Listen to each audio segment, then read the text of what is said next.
time to invite Hanifa Bharati to the stage to share her thoughts with us. Let us greet her with warm smiles, gracious hearts, and heartfelt applause. ఇప్పుడు సజ్జన్ హనీఫా భారతి గారిని వేదికపైకి ఆహ్వానించే సమయం వచ్చింది. ఆమె తన ఆలోచనలు మనతో పంచుకోబోతున్నారు. మనమందరం ఆప్యాయతమైన చిరునవ్వులతో ఆహ్వానిద్దాం. మైసెల్ఫ్ హనీఫా భారతి. ముందుగా వేదికను అలంకరించిన పెద్దలకు, నా తోటి విద్యార్థులకు, ఇక్కడికి వచ్చిన ప్రతి ఒక్కరికి నా హృదయపూర్వక నమస్కారములు. ముందుగా నేను సజ్జన్ సమాజ్ ఇంటర్నేషనల్ కి రావడం వల్ల చాలా విషయాలు నేర్చుకున్నాను. అసలు ఫస్ట్ సజ్జన్ సమాజ్ గురించి నేను ఏం తెలుసుకున్నానో చెప్తాను. సజ్జన్ సమాజ్ ఇంటెన్షన్ ఏంటంటే దుర్జనుల్ని సజ్జనులుగా తీర్చిదిద్దడం. కొంతమంది అనుకుంటారు సజ్జన్ సమాజ్ అంటే మత సంస్థ కాదు కదా, మరి ఎందుకు ఈ ట్రస్ట్ లో స్క్రిప్చర్స్ గురించి చెప్తారు అని. నాకు కూడా మొన్నే ముస్తక్ సార్ చెప్పడం వల్ల తెలిసింది ఏంటంటే ప్రతి వస్తువుకి కూడా ఒక ప్రేరకం అనేది ఉంటుంది. వస్తువుకే కాదు, ప్రతి మనిషికి ప్రతి వస్తువుకి ఒక ప్రేరకం ఉంటుంది. అలాగే ఇప్పుడు కూడా ఇక్కడికి వచ్చిన వాళ్ళందరికీ ఒక ప్రేరకం ఉంటుంది కదా.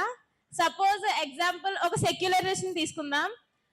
ఆయన దగ్గరికి, ఒక సెక్యులరిస్ట్ దగ్గరికి వెళ్ళి మనం భగవద్గీత, బైబిల్, ఖురాన్ ఇంకా ఏదైనా ఇతర స్క్రిప్చర్స్ గురించి వెళ్ళి చెప్తే ఆయనకి ఏమన్నా ఇన్స్పైర్ అవుతారా? కనీసం ఏమన్నా అర్థమవుతుందా? నాకు తెలిసి ఏమీ అర్థమవుదు. ఎందుకంటే ఆయనకి తెలిసింది ఏంటంటే కాన్స్టిట్యూషన్ ద్వారా ఆయనకి అర్థమయ్యేటట్టు చెప్తేనే అతనికి అర్థమవుతుంది. అందుకని చెప్పి సజ్జన్ సమాజ్ ఇంటర్నేషనల్ అనేది స్క్రిప్చర్స్ ద్వారా వాళ్ళకి చెప్తుంది అని తెలిసింది.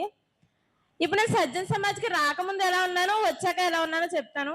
సజ్జన్ సమాజ్కి రాకముందు నేను చాలా యాటిట్యూడ్ గా ఉండేదాన్ని. ఇంకా నాకు లేజినెస్ గా ఉండేదాన్ని. ఎందులో కూడా పార్టిసిపేట్ చేయాలి అని ఉండేది కాదు. స్టేజ్ ఫియర్ కూడా చాలా ఎక్కువ. ఇక్కడికి వచ్చి మాట్లాడుతున్నారు అంటే కూడా ఇప్పుడు నేను సజ్జన్ సమాజ్కి రావడం వల్లే. నిజం చెప్పాలంటే ఇంతకు ముందు నాకు డిసిప్లిన్ అంటే ఏంటో తెలీదు.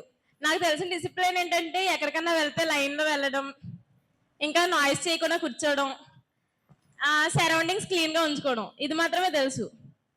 కానీ సజ్జన్ సమాజ్కి వచ్చిన 1 డే ఆఫ్టర్ నాకు డిసిప్లిన్ టాపిక్ పావని మేడం చెప్పారు. ఆ మేడం చెప్పిన తర్వాత అర్థమైంది నాకు డిసిప్లిన్ అంటే మనకి ఎంత ఇంపార్టెంటో, డిసిప్లిన్ వల్ల మనకి ఎన్ని యూజెస్ ఉన్నాయో తెలిసింది. డిసిప్లిన్ మనకి ఫుల్ఫిల్ అవ్వాలంటే దాంతోపాటు స్కిల్స్ ఉండాలి. ఇంకా డిసిప్లిన్ లో చాలా పార్ట్స్ ఉన్నాయని కూడా తెలిసింది. నేను అనుకున్నది జస్ట్ అందులో ఒక పార్ట్ అంతే. ఇది వరకు నేను ఇక్కడికి వచ్చినప్పుడు కూడా ఫస్ట్ డే చెప్పిన టాపిక్స్ ఎవరి అంత సరిగ్గా ఇంట్రెస్ట్ గా వినలేదు నిజం చెప్పాలంటే. కానీ పావని మేడం చెప్పిన తర్వాత డిసిప్లిన్ టాపిక్ నేను ప్రతి స్పీచ్ ని, ప్రతి టాపిక్ ని కూడా చాలా ఇంట్రెస్ట్ గా విన్నాను. దేన్ని కూడా మిస్ అవ్వకుండా విన్నాను. ఇంకా షబీనా మేడం కూడా మా కోసం చాలా టైం స్పెండ్ చేశారు.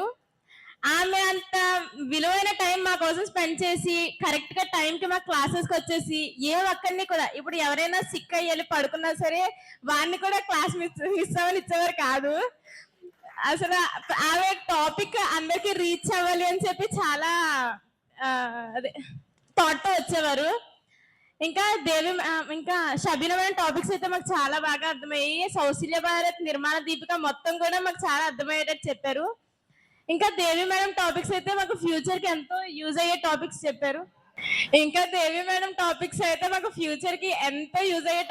చెప్పారు. నేను ఫస్ట్ లో వచ్చినప్పుడు అనుకున్నాను దేవి మేడం చాలా స్ట్రిక్ట్, అసలు మమ్మల్ని ఎలా చూసుకుంటారో ఏంటో, చాలా భయం వేసింది ఆ మేడం ని చూసినప్పుడు. బట్ కొన్ని డేస్ అయిన తర్వాత మాతో దేవి మేడం చాలా బాగా కలిసిపోయారు. మాకు ఏం అవసరమైనా సరే దేవి మేడం అన్నిట్లో, ఆమె జాబ్ కూడా మా కోసం కొన్ని రోజులు వెళ్ళేవారు, కొన్ని రోజులు వెళ్ళేవారు కాదు. మా కోసం చాలా సాక్రిఫైస్ చేశారు. ఆమె ఇంట్లో ఉన్న ప్రతి వస్తువుని కూడా మా కోసం చాలా సాక్రిఫైస్ చేశారు. స్కూల్లో నేను హిస్టరీస్ గురించి చెప్పినప్పుడు ఒక్కడి కూడా సరిగ్గా విన్నాను. లాస్ట్ బెంచ్ కి వెళ్ళి ఏదో గేమ్ ఆడుకుంటూ ఉంటాం. బట్ ఈ మేడం, దేవి మేడం హిస్టరీస్ చెప్తున్నప్పుడు నేను ఎప్పుడు కూడా సెకండ్ ఆర్ థర్డ్ లైన్ లో కూర్చుని మేడం చెప్పే ప్రతి దాన్ని కూడా నేను నోట్ చేసుకున్నాను. నాకు చాలా ఇన్స్పిరేషన్ మేడం అయితే. ఇంకా జాస్మిన్ అక్క కూడా మాకు చాలా బాగా రిసైటేషన్స్ అర్థమయ్యేటట్టు చెప్పారు. ఇప్పుడు మేము ఇలా రిసైటేషన్స్ ఇక్కడ మేము ఇలా చెప్తున్నాము అంటే దానికి జాస్మిన్ అక్క ఇంకా సలీం అన్నయ్య మాకు ద్వారానే మేము ఇలా చెప్పగలుగుతున్నాం. వాళ్ళకు నా హార్ట్ఫుల్ గా థ్యాంక్స్ చెప్పుకుంటున్నాను. అనీషక్క అయితే మాతో పాటు కలిసిపోయి అనీషక్క సాంగ్స్ అయితే చాలా బాగా పాడతారు. ఆమె సాంగ్స్ వింటే మనం కూడా సింగర్ అయిపోవాలి అని మనకు అలా థాట్ వస్తుంది అనమాట. కానీ మనం ఆ అక్క అంత సింగర్స్ అవ్వగలమో లేదో తెలియదు, కానీ నేను మాత్రం అక్కలా సింగర్ అవ్వాలని కోరుకుంటున్నాను. ఇంకా ఆ అక్క మాతో పాటు ఒక స్టూడెంట్ లా కలిసిపోయి ప్రతి ఒక్కరిని కూడా తల్లి అలా పిలిచి మమ్మల్ని మాకు ఏం కావాలన్నా సరే చూసుకునేవారు. దేవి మేడం జాబ్ కి వెళ్ళిపోయినా సరే అనీషా అక్క మాతో పాటు స్పెండ్ చేసి మాకు ఏం కావాలన్నా చూసుకుని టైంకి ఫుడ్ తింటున్నామా లేదా, డిసిప్లిన్ గా ఉంటున్నామా లేదా అని చెప్పి మా సరౌండింగ్స్ లో మాతోటే ఉంటూ చాలా బాగా మాతో కలిసిపోయారు. థ్యాంక్స్ అనీషా అక్క కూడా మొత్తం స్టూడెంట్స్ అందరి తరఫున థ్యాంక్స్ చెప్తున్నాను. ఇంకా రకీబ్ సార్ కూడా మార్నింగే మా కోసం మార్నింగే లెగిసి వచ్చి మాకు చాలా బాగా చెప్పేవారు. సార్ టాపిక్ ప్రతి ఒక్కటి కూడా మాకు చాలా బాగా అర్థమైంది. రకీబ్ సార్ కి కూడా మొత్తం స్టూడెంట్స్ అందరి తరపున మేము చాలా థ్యాంక్స్ చెప్పుకుంటున్నాం, హార్ట్ఫుల్ థ్యాంక్స్ చెప్తున్నా. ఇంకా ఫ్యాకల్టీ ఇంకా ఫుడ్ ప్రిపేర్ చేసేవారు కూడా మా కోసం మార్నింగే లెగిసి మా కోసం చాలా బాగా ఫుడ్ ప్రిపేర్ చేశారు. ఎప్పుడు కూడా టైం కి మాకు ఫుడ్ రాలేదు అన్న పేరు రాలేదు, ఎందుకంటే ప్రతిరోజు ప్రతి టైం కి మాకు ఫుడ్ ప్రిపేర్ చేసి పెట్టేవారు. టేస్ట్ కూడా ఫుడ్ ది చాలా బాగుండేది. ఇంకా రాఫియా మ్యామ్, సఫియా మ్యామ్ కూడా మాతో పాటు ఉంటూ మాకు ఏం కావాలన్నా సరే చూసుకునేవారు. మొత్తం ఫ్యాకల్టీ అందరికి నా తరపున థ్యాంక్స్ చెప్పుకుంటున్నాను. ఇంకా ఏమన్నా మర్చిపోతే నాకు క్షమించండి. ముస్తక్ సార్ అంటే నేను చాలా ఇన్స్పిరేషన్ గా తీసుకోవాలి, ఎందుకంటే మార్నింగ్ నుంచి ఈవినింగ్ వరకు ఫ్యాకల్టీ అంతా ఒక్కొక్క టాపిక్ చెప్తే ముస్తక్ సార్ మొత్తం ఆ టాపిక్స్ అన్నిటిని కూడా కవర్ చేసి మాకు మొత్తం టాపిక్స్ అన్ని బాగా అర్థమయ్యేటట్టు షార్ట్ గా చెప్పేవారు. మార్నింగ్ మేము ఏదైనా క్లాస్ మిస్ అయినా సరే ఈ సార్ చెప్పిన టాపిక్ వల్ల మేము మిస్ అయిన టాపిక్ కూడా బాగా అర్థమైపోయేది. ముస్తక్ సార్ కూడా నా హార్ట్ఫుల్ థ్యాంక్స్ చెప్తున్నాను. సుమయ్య మేడం కూడా మా కోసం మార్నింగే వచ్చి యోగా బెనిఫిట్స్ చెప్పేవారు. యోగా కూడా బాగా అదే ఎలా చేయాలి అని చెప్పేవారు.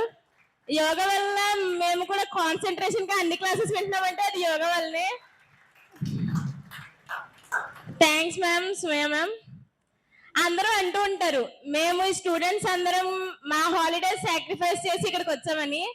బట్ మేమేమనుకుంటున్నామంటే మీ అమూల్యమైన టైం, ఫ్యాకల్టీ అంతా కూడా మీ అమూల్యమైన టైం మా కోసం తీసుకొచ్చి స్పెండ్ చేస్తున్నారు ఇక్కడ. ఫ్యాకల్టీ అందరికి స్టూడెంట్స్ అందరి తరఫున హార్ట్ఫుల్ థ్యాంక్స్ చెప్తున్నాం.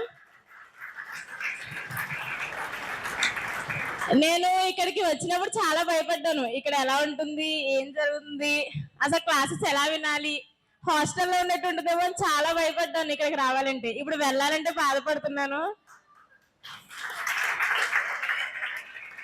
ఫ్రెండ్స్ అందరూ కూడా నాతో పాటు చాలా బాగా కలిసిపోయారు. నేను ఫస్ట్ టైం ఇక్కడికి వచ్చినా సరే అందరూ నన్ను వాళ్ళలో ఒక దానిలో చూసుకున్నారు. నా ఫ్రెండ్స్, నా ఇక్కడ ఉన్న స్టూడెంట్స్ అందరికీ కూడా థ్యాంక్స్ చెప్తున్నాను హార్ట్ఫుల్ గా. ఇక్కడికి వచ్చిన తర్వాత మాకు టాపిక్స్ మాత్రమే కాకుండా ఫ్యూచర్ గైడెన్స్ ఇంకా అవుటింగ్స్ కూడా తీసుకెళ్లేవారు.